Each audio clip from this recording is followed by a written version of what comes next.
அஸ்ஸலாமு அலைக்கும் வரஹ்மத்துல்லாஹி வபரகாத்துஹு. இன்றைக்கான பதிவில் நாம் விரும்பக்கூடிய நபருடைய அன்பை அடைந்து கொள்ளக்கூடிய ஒரு வஜீஃபாவை தான் நம்ம பார்க்க போகிறோம். இதை பற்றி எவ்வளவு வீடியோக்கள் போட்டாலும் இன்னும் இது போல் போடுங்க அப்படின்னு நிறைய பேர் கேட்கக்கூடியவங்க இருக்கீங்க. இன்ஷா அல்லாஹ் இந்த ஒரு வஜீஃபாவை ஜுமாவுடைய தினத்தில் பயன்படுத்திக்கோங்க. ஏன்னா இந்த வஜீஃபாவை ஜுமாவுடைய தொழுகை முடிந்த பிறகு யாரிடமும் பேசாமல் தான் இதை ஓதணும். இன்ஷா அல்லாஹ் இதை ஓதி முடிச்சு பாருங்க. அடுத்த ஜுமாவுக்குள்ள நீங்களே சொல்வீங்க, நினைத்த நபருடைய அன்பு எனக்கு கிடைச்சிருச்சு அப்படின்னு. ஏன்னா இன்றைக்கு இருக்கக்கூடிய பலரோட பிரச்சனை நாம் நினைக்கக்கூடிய நபருடைய அன்பு கிடைக்காம இருக்கிறது தான். ஆனால் நான் சொல்லக்கூடிய இந்த ஒரு வஜீஃபாவை நீங்கள் செஞ்சீங்க அப்படின்னா அல்லாஹினுடைய அன்பு உங்களுக்கு கிடைச்சிரும். நீங்கள் நினைக்கக்கூடிய நபருடைய அன்பும் உங்களுக்கு கிடைச்சிரும். இந்த வஜீஃபாவை யாருக்கெல்லாம் நீங்கள் செய்யலாம் அப்படின்னா, பெற்றோர் பிள்ளைகளுக்காக, பிள்ளைகள் பெற்றோருக்காக, அல்லது கணவன் மனைவிக்காக, மனைவி கணவனுக்காக, இன்னும் குடும்பத்தில் ஒரே வீட்டுக்குள்ளே இருக்கும், எனக்கு அவங்களோட அன்பு கிடைக்கணும் அப்படின்னு சொல்லக்கூடிய உறவுக்காக, ஒரு மாமியார், ஒரு நாத்தனார், ஒரு மருமகளுடைய அன்பு கிடைக்கணும், இது போல் உங்கள் குடும்பத்துக்குள்ளே இருக்கவங்களுடைய அன்பு உங்களுக்கு கிடைக்கணும்னாலும் இதை ஓதுங்க. இன்னும் பிள்ளைகள் உங்களுடைய பேச்சை கேட்கணும் அப்படிங்கிறதுக்காகவும் இதை நீங்கள் ஓதலாம். இன்னும் சின்ன பிள்ளைங்க சேட்டை பண்ணிகிட்டே இருக்காங்க, சொல் பேச்சு கேட்கவே மாட்றாங்க, சாப்பிட மாட்றாங்க அப்படிங்கிறதுக்காகவும் இதை நீங்கள் ஓதலாம். இன்னும் பெரிய பிள்ளைங்க, பெண் பிள்ளைகள் ஒழுக்கமாக இருக்கணும், இன்னும் அவங்க பாதுகாப்பாக திரும்பி வரணும். இன்னும் பெரிய ஆண் பிள்ளைகளாக இருக்காங்க, அவங்க வழி தவறி போயிடக்கூடாது, அவங்க வழி தவறி போயிருந்தா கூட அல்லாஹ் அவங்கள மீட்டெடுக்கணும் அப்படின்னாலும் இந்த வஜீஃபாவை நீங்கள் செய்யலாம். அல்லது நீங்கள் வேலை பார்க்கக்கூடிய இடத்துல உங்களுடைய அதிகாரிகள் உங்கள் மேலே அன்பாக இருக்கணும், பிரியமாக இருக்கணும், அல்லது ஒருத்தங்க கிட்ட உங்களுக்கு ஏதாவது காரியம் ஆகணும், ஆனால் அவங்க ரொம்ப கோவமாக இருக்காங்க, உங்களை பார்த்தாலே அவங்களுக்கு பிடிக்க மாட்டேங்குது, அவங்க அன்பாக மாறணும் அப்படின்னாலும் இதை ஓதுங்க.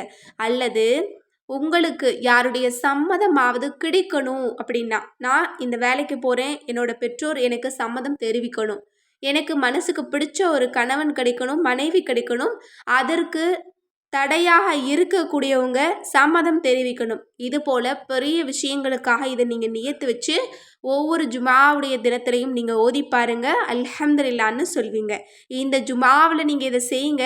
அடுத்த ஜுமாவுக்குள்ளே உங்களுடைய அத்துணை தேவைகளையுமே உங்களுக்கு அல்லாஹ் கபூலாக்கி தருவான். ஏன்னா அல்லாஹ் ரொம்ப ரொம்ப அன்பாளனாக இருக்கிறான். இப்போது நம்ம ஓதக்கூடிய அந்த திக்ர் என்ன அப்படிங்கிறத பார்க்கலாம். யா வதூது, அல்லாஹினுடைய அழகான ஒரு திருநாமம். இதனுடைய பொருள் அன்பானவனே. இந்த திருநாமத்தை தான் நம்ம ஜுமாவுடைய தொழுகைக்கு பிறகு யாருக்கிட்டையும் பேசாமல் தொழுகை முடிஞ்ச அடுத்த நொடி இந்த திக்கரை நம்ம ஓத ஆரம்பிச்சிடணும். இடையில யாருக்கிட்டையும் பேசக்கூடாது. 1000 முறை நீங்கள் ஓதிட்டு நீங்கள் நினைக்கக்கூடிய அல்லது நீங்கள் மாறணும், உங்கள் மேலே அன்பாக மாறணும்னு நினைக்கக்கூடிய அந்த நபருடைய பெயரை சொல்லி அல்லாஹ்விடத்தில் கேளுங்க. அல்லாஹ்வே, உன்னுடைய அன்பை எனக்கு கொடு, நான் நேசிக்கக்கூடிய அந்த நபருடைய அன்பையும் எனக்கு கொடுத்துறியா அல்லாஹ் அப்படின்னு கேளுங்க. அது எப்படிப்பட்ட உறவாக இருந்தாலும் அல்லாஹ் உங்களுக்கு அவங்களுடைய அன்பை நசீபாக்கி தந்துடுவான். இன்ஷா அல்லாஹ் உயிருள்ள வரை உங்களை விட்டு அவங்க பிரியவே மாட்டாங்க. இந்த வஜீஃபா நம்ம எல்லோருக்குமே பலன் தரக்கூடிய ஒரு வஜீஃபா தான். ஏன்னா இப்போ நம்ம கூட யாராவது ஒருத்தராவது, ஒரு சிலராவது அன்பாக இருக்கக்கூடியவங்க இருந்தாங்கன்னா தான் அதுதான் நமக்கு ரொம்ப ரொம்ப பலமாக இருக்கும், நம்ம வாழ்கிறதுக்கே ஒரு அர்த்தமாக இருக்கும். நம்ம எவ்வளவுதான் ஓடி ஓடி உழைச்சாலும், என்னதான் அமல்கள் செய்து துவா கேட்டாலும், நம்ம கிட்ட அன்பு காட்டக்கூடிய நபர் இல்லை அப்படின்னா நம்மளோட வாழ்க்கை நமக்கு ரொம்ப வேஸ்ட்டாக தான் தெரியும். எனவே நம்முடைய வாழ்க்கைக்கு அர்த்தத்தை ஏற்படுத்தக்கூடியதே இது போல அன்பான உறவுகள் தான். எனவே நாம் நேசிக்கக்கூடிய அன்பை நமக்கு நசீபாக்கி தரக்கூடிய இந்த அற்புதமான அல்லாஹினுடைய திருப்பெயரை இன்ஷா அல்லாஹ் நாம் இன்றிலிருந்து அதிக அளவில் ஓதக்கூடியவங்களாக நம்ம இருக்கணும். இன்ஷா அல்லாஹ் இந்த ஜுமாவில் ஓதி பாருங்க. அடுத்த ஜுமாவுக்குள்ள நீங்கள் நினைக்கக்கூடிய நபர் மட்டும் கிடையாது, உங்கள் குடும்பத்தில் இருக்கிறவங்க, உங்ககிட்ட பார்க்குறவங்க, பேசுகிறவங்க, அல்லாஹினுடைய அன்பு, எல்லாருடைய அன்புமே உங்களுக்கு கிடைச்சிக்கிட்டே இருக்கும். அல்ஹம்துலில்லான்னு சொல்லிட்டு நீங்கள் அடுத்த ஜுமாவிலையும் ஓத தொடங்கிடுவீங்க. இன்ஷா அல்லாஹ் இந்த ஜுமாவுக்கு ஓதுங்க. அடுத்த ஜுமாவுக்குள்ளே உங்களோட வாழ்க்கையில் எந்த அளவு அல்லாஹ் நிறைய மாற்றங்களை ஏற்படுத்தியிருக்கான், இன்னும் உங்களோட வாழ்க்கையில் எவ்வளவு சந்தோஷங்களையும் மகிழ்ச்சியும் நிம்மதியையும் கொடுத்துருக்கான் அப்படிங்கிறத நீங்கள் கண்கூட உணர முடியும். உங்களை வெறுத்துட்டு போனவங்க கூட உங்களை தேடி அவங்களாவே வருவாங்க. நீங்கள் போய் பேசலைனாலும் அவங்களே உங்ககிட்ட வந்து பேசுவாங்க.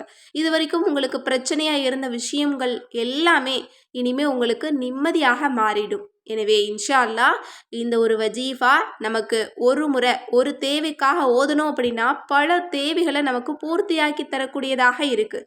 எனவே இந்த வஜீஃபாவை இன்ஷா அல்லாஹ் கட்டாயமாக நாளை ஜுமாவுடைய தினத்தில் நம்ம எல்லோருமே செய்யக்கூடியவங்களாக நம்ம இருக்கணும். எனவே இன்ஷா அல்லாஹ் அல்லாஹ்வினுடைய அன்பையும் இன்னும் நாம் விரும்பக்கூடிய நபருடைய அன்பையும் இன்னும் நம்மை சார்ந்த அனைவருடைய அன்பையும் நமக்கு நசீபாக்கி வைக்கக்கூடிய இந்த அற்புதமான அல்லாஹ்வினுடைய திருப்பெயரை ஓதக்கூடிய நிர்பாக்கியத்தை அல்லாஹ் நம் அனைவருக்குமே தந்தருள்வானாக. ஆமீன் என்று கூறி இந்த பதிவை நிறைவு செய்கிறேன். இந்த விஷயங்கள்லாம் உங்களுக்கு பிடிச்சிருந்தது அப்படின்னா இந்த சேனலை லைக் பண்ணுங்கள், ஷேர் பண்ணுங்கள், கமெண்ட் பண்ணுங்கள், கண்டிப்பாக சப்ஸ்கிரைப் பண்ணுங்கள். அஸ்ஸலாமு அலைக்கும் வரஹ்மத்துல்லாஹி வபரகாத்துஹு.